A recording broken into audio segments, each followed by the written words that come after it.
cómo opera la mafia siciliana en Italia, que además que no opera hace 20 años ni 30, opera desde el siglo XVII, sencillamente. Y lo que nosotros estamos viendo es que ante la quiebra de ese modelo económico donde ha significado que en los Estados Unidos pues, los niveles de desempleo sean altísimos. Hay unidades residenciales, usted lo sabe, Mau, yo se lo comenté, donde el 80% de la gente no tiene con qué pagar la casa. Y el problema es que no los pueden echar, no los pueden desalojar, porque en los Estados Unidos, particularmente en Miami, pues el conjunto residencial se quedaría solo. Entonces lo que nosotros vemos es un acomodamiento de todas las actividades criminales en virtud de que se reventó la famosa burbuja que daba una prosperidad artificial. ¿Eso qué significa, Mao? Que se nos viene a nivel mundial, pero mucho más trágico y calamitoso en nuestros países, se nos viene una lucha del crimen organizado en todas sus manifestaciones, las pequeñas, las grandes, las pandillas pequeñas, las que están en creación, las que ya están consolidadas, y esa va a ser la respuesta a esa actividad criminal aceptada por los estados,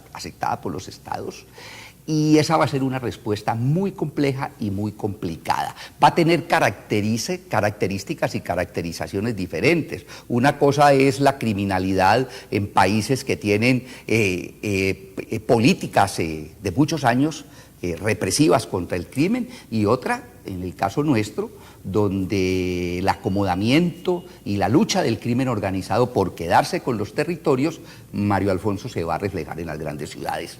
Eso es un tema complejo, pero a mí me parece que la introducción que usted ha hecho es muy buena, porque le permite a los caleños, a los televidentes, entender que nosotros no estamos aislados de esas corrientes internacionales. Hay un modelo económico que colapsó, un modelo económico pavoroso, Mao. Acuérdese que el presidente Obama acaba de intervenir porque esas empresas liquidadas, esas inversoras, esos bancos de inversión, a pesar de haber sido quebrados, cogieron el auxilio que dio el gobierno de los Estados Unidos y lo estaban repartiendo en bonos, en bonificaciones para los ejecutivos. Entonces eso es muy complejo. Entonces nosotros tenemos dos escenarios: un crimen plebeyo y tenemos un crimen aristocrático, que es el de Madoff y de todos estos tipos que han desfalcado aprovechando ya los soportes institucionales. Pero, doctor Justi, hay algo que a uno realmente lo llena de horror y uno queda estupefacto, porque los gobiernos tienen sus políticas. Yo le tomo lo que está pasando en México, que a mí me parece eso aberrante, que el Estado en este momento está mostrando impotencia para llegar a un sector donde están apuntalados los delincuentes. Es un territorio independiente donde el gobierno no ha podido. Usted sabe que el gran conflicto mexicano, nosotros lo hemos conversado desde muchachos, es que a México le fue arrebatado la tercera parte de su territorio, ¿correcto? Usted sabe que los Estados Unidos y México están divididos por el río Bravo, ¿correcto? Esa frontera de los Estados Unidos con México es gigantesca, y desde hace aproximadamente 30 años la correlación de fuerzas del crimen organizado ha cambiado. En el año 80 los mexicanos sencillamente eran transportadores. La droga llegaba allá y sencillamente se transportaba. Con el desvertebramiento de los carteles en Colombia, la correlación de fuerzas cambió, la división del trabajo de esa economía cambió, y sencillamente lo que aquí sucedió en la época de Pablo, que hubo un desafío al Estado, lo que sucedió bajo otras modalidades en otras ciudades, que fue un desafío al Estado, a través de la mimetización en la política, en el empresariado, etcétera, etcétera.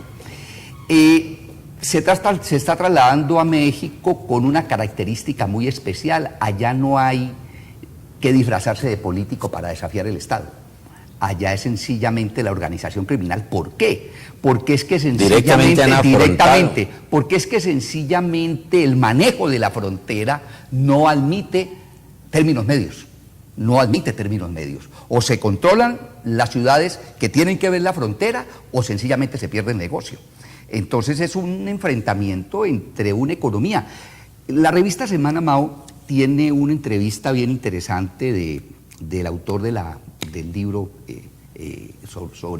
sobre la mafia italiana, sobre Gomorra, y él dice una cosa clara que aquí le hemos venido sosteniendo, hay cantidad de estudios sobre eso, que el problema del narcotráfico es que no es una actividad cualquiera.